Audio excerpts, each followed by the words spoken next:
28 फरवरी 2026 आधी रात में अरेबियन सी और ईस्टर्न मेडिटेरियन सी की लहरों के बीच दो विशाल तैरते शहर यूएसएस अब्राहम लिंकन और नया सबसे ताकतवर USS Gerald R Ford aircraft, ये दोनों कैरियर खामोशी से अपनी पोजीशन ले चुके थे।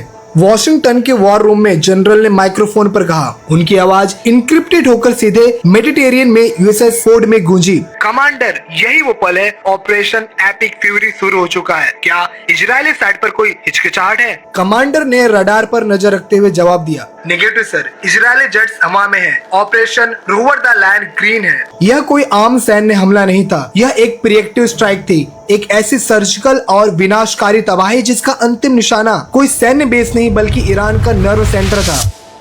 तेहरान की यूनिवर्सिटी स्ट्रीट और पॉस्चर स्टेट के बेहद सुरक्षित बंकर, इन बंकरों के अंदर मौजूद थे ईरान के supreme leader ayatollah Ali Khamenei. Iran कोई खुला मैदान नहीं है जहां आप आसानी से घुसकर निकल जाएं। यह एक ऐसा किला है जिसे पहाड़ों, रेगिस्तानों और दुनिया के सबसे एडवांस एयर डिफेंस सिस्टम ने घेर रखा है। इजरायल से सेंट्रल ईरान की दूरी लगभग 1240 मील थी। एक जेट को वहाँ पहुँचने के लिए जॉर्डन, सीरिया और इराक के दुश्मन हवाई इलाकों से होकर गुजरना पड़ता है। इजरायली डिफेंस फोर्स और अमेरिकी सेना के सामने सबसे बड़ा खतरा था ईरान का मजबूत एयर डिफेंस नेटवर्क। रूस से मिले S-300, S-400 बैटरी और उनका अपना खुद का पावर 373 सिस्टम जो किसी भी वक्त हवा में उड़ते परिंदे को भी गिरा सकता था। तेल अवीव के अंडरग्राउंड कमांडर सेंटर में एक इजरायली एयरफोर्स कमांडर ने कहा, अगर हम सीधे घुसते हैं तो हम आसान निशाना बन जाएंगे। उनके रडार हमारे F-35 को शायद देर से देखेंगे, लेकिन वो हमारे रिफ्यूलिंग टैंकरों को ही आसमान में आग के गोले में बदल देंगे। पर वहाँ मौजूद अमेरिकी अधिकारी मुस्कुराया। उसने कहा, हम सीधे नहीं घुसेंगे मेरे दोस्त, हम पहले उन्हें अंधा करेंगे। हम उन्हें वही दिखाएंगे जो हम दिखाना चाहते हैं। और यहीं से शुरू होता है इस सदी का सबसे बड़ा दिमागी खेल, एक ऐसी रणनीति जिसे मिलिट्री लैंग्वेज में कहते हैं टाइम ऑन टारगेट। एक सबमरीन अरब सागर के नीचे मिसाइल दाग रही है। एक स्टेल्थ बॉम्बर जॉर्डन के पास उड़ान भर रहा है। एक डिस्ट्रॉयर जहाज फारस की खाड़ी से क्रूज मिसाइल छोड़ रहा है और इजरायली F-35 जेट इराक पार कर रहे हैं। हर हथियार अलग गति से चल रहा है, अलग दूरी तय कर रहा है, लेकिन सबकी कैलकुलेशन इतनी सटीक की गई थी कि अमेरिकी क्रूज मिसाइलें और इजरायली जेट्स के गाइडेड बम एक ही सेकंड में, एक ही पल में ईरान पर गिरे। जैसे ही मिसाइलें जेट्स सीमा के करीब पहुंचे, तेहरान के एक अंडरग्राउंड इंस्टॉलेशन में एक ईरानी ऑपरेटर की आंखें फटी की फटी रह गई। उसके स्क्रीन पर अचानक एक दो नहीं बल्कि सैकड़ों डॉट्स चमकने लगे। उसने कहा, कमांडर सर, अनडिफाइंड टारगेट्स 100 से ज्यादा जेट्स सीधे तेहरान की तरफ आ रहे हैं। कमांडर ने तुरंत स्क्रीन की तरफ देखा, उसके सांसें अटक गई और उसने तुरंत जवाब दिया, यह हमला है, उन पर लॉक करो, सब कुछ फायर करो और पावर सिस्टम को अभी ऑन करो। लेकिन उन्हें ये नहीं पता था कि वह हवा में तीर चला रहे हैं। अमेरिकी फोर्सेस ने स्पेस सैटेलाइट्स और इलेक्ट्रॉनिक्स वॉरफेयर प्लेन्स के जरिए एक झूठा डाटा डाल दिया था और जो सैकड़ों जेट्स उन्हें स्क्रीन पर दिखाई दे रहे थे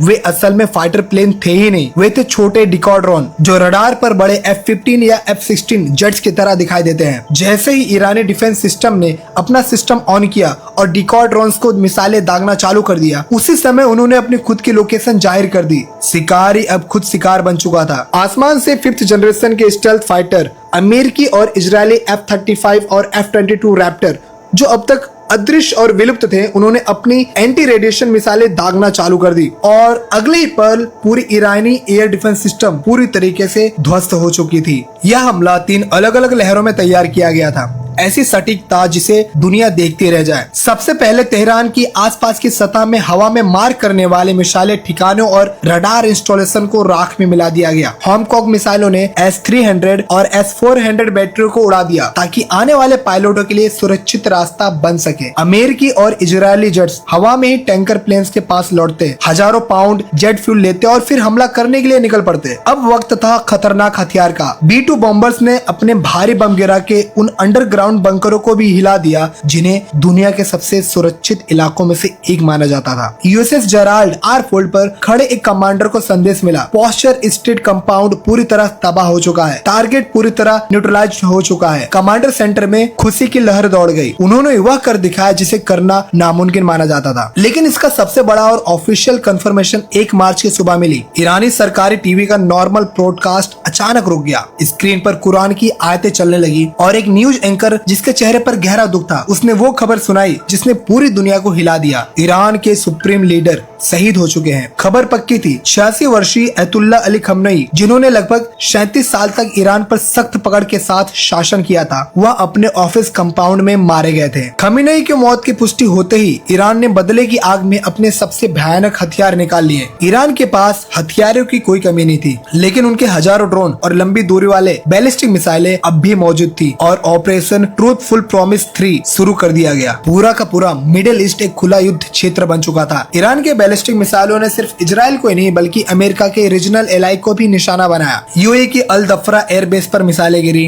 बहरीन में मौजूद अमेरिकी नौसेना के हेडक्वार्टर को सीधा निशाना बनाया गया। कतर और कुवैत के आसमान में आग के गोले फट रहे थे और वहाँ के एयर स्पेस पूरी तरह बंद कर दिए गए। इजराइल की तरफ देखो तो हालात और भी ज्यादा गंभीर थे। तेल अवीव और यरूशलेम के ऊपर सायरन बज रहे थे। इजराइल के प्रधानमंत्री बेंजामिन नेतन्याहू लाइव आए और कहा, इजराइल के नागरिकों और दुनिया भर में हमारे दुश्मनों, आज हमने अपना वादा पूरा किया है। ऑपरेशन रोवर द लायन सिर्फ एक मिलिट्री हमला नहीं था, यह एक ऐलान था। अयतुल्ला खमेनी, जो पिछले कई दशकों से इजराइल को नक्शे से मिटाने की कस्में खाता था, आज उसका आतंक का साम्राज्य मिट्टी में मिल चुका है। इसके तुरंत बाद अमेरिकी राष्ट्रपति डोनाल्ड ट्रंप ने भी दुनिया को एड्रेस करते हुए कहा, मेरे प्यारे अमेरिकियों, कल रात यूनाइटेड स्टेट मिलिट्री ने दुनिया के number 1 state sponsor of terror को हमेशा के लिए खत्म कर दिया है। अयतुल्ला अली खमनई अब जिंदा नहीं है। उसने हमारे ठिकानों पर हमले की योजना बनाई। उसने मिडिल ईस्ट में हमारे एलाइज को भी धमकाया, लेकिन वह अमेरिका के बेमिसाल ताकत और हमारी सटीक खुफिया जानकारी से बच नहीं पाया। हमने उसके बंकर को एक ही झटके में ढेर में बदल दिया। टाइम ऑन टारगेट की उस अचूक